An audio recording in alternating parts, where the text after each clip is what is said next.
waa'ee cirrachaa gaafachuu ture. Gizee kalee ja'an akka taa'umsa cinaacha lamaan san booda kaleen lamaan haada qabdi. Kaleen faayidaan isii ficcaan oomishti. Ficcaan kalee keessatti oomishamu jechuudha. Cinaacha lamaan irra jirti kaleen abba lamaa. Tuubboo saniini handuraa gad gama keessaatiin jechuudha. Handuraa gad finyaa jira finyaa akka kubbaa jechuudha. Ficcaan kaletti oomishame kun tuubboodhaan handura wanni kana gabbu'a finyaa kana gabbu'a.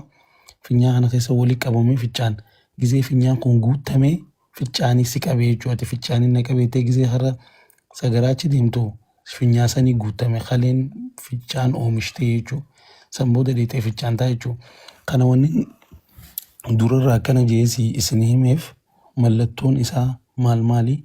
Mallattoo waanuma amma isin haasa'u jirtan kana dhukkubbii cinaachaan jirtu, dhukkubbii handura jalaa, gizee offaa yennaan nuti dhiirarratti cidhaan hundi dhukkubuu mala dhukkubbii kaleedhaa hanga cidhaan gaddisu dhukkuba keessaafuu ispeeshaalii cirracha jechuudha.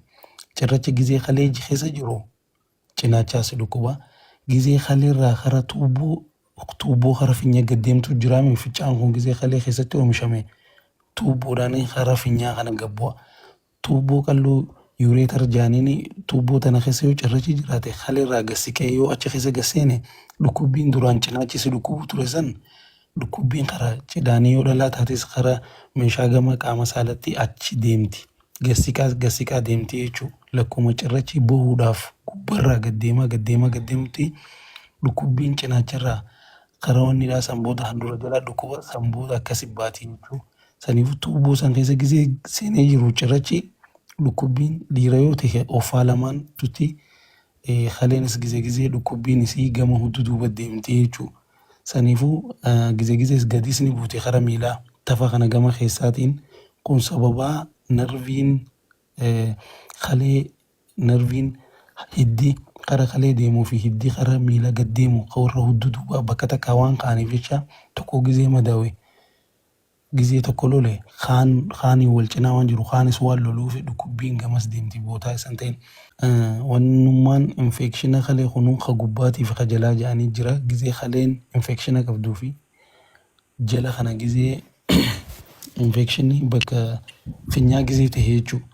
Akkasitti mallattoo adda addaa qabdi. Mallattooleen mallattuma isin tuttuuxan sanii kalee jechuun waan biraatii miti. Akkuma nama laal boombaa bishaan ispeeshaalii biyya teenya boombaa biyya teenyaa beektan hedduu filooraayidii fi keemikaala adda addaa waan qabuuf jecha yoo hedduu hiyyaa'in xarafa irratti waan akka dhakaa takkaatti oomishamame waan akka dhakaa takkaa uumama. Kaleenis akkasi yoo bishaan gahaan ati dhugdee bishaan gahaadhaan ficcaaniin ifin ficcaansisin yoo bishaan gahaan kalee irra dhaqin bishaan hedduun dhugin kalee keessatti walitti mamanxanaa dhufeeti cirrachi uumamaa jechuudha.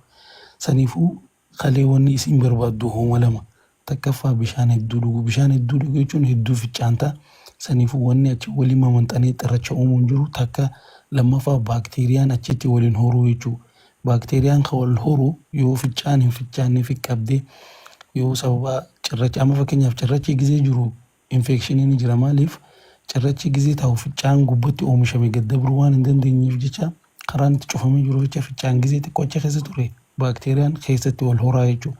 Saniifuu karaa biraati yoo bishaan hedduu dhugde infekshina kalee yookaan UTI urinary tract infekshina kaleetii fi tuubboo ficcaaniitis firraa dhorkuu jirta jechuudha. Bishaan ati amma dhugdu kun amma si ficcaansisa baakteeriyaan akka taa'ee wal horu yeroo waan hin kennineef xaragee baasa walii gala. Saniifuu bishaan hedduu dhuguun barbaachisa. Ispeeshaalii ammoo faallaa isaa bishaan waan akka laslaasaa soft dirinkii kan ammoo hedduu dhuguu yoo heddummeessite soft drinkiin kun osmoolaalitiin isaa guddaadha. Akkana jechuun pootaashiyeem, maagneeziyeem, kilooraayid, ogzaaleet kanneen waan hedduu qabuuf jecha wanni kookaa fi faantaa kun gizee achiin dabru waliin mamanxanee cirracha uumuu chaansii qaba. Saniifuu namni tana dura cirracha qaban isiniin jaan bishaanuma hedduu dhuguu qabdan waa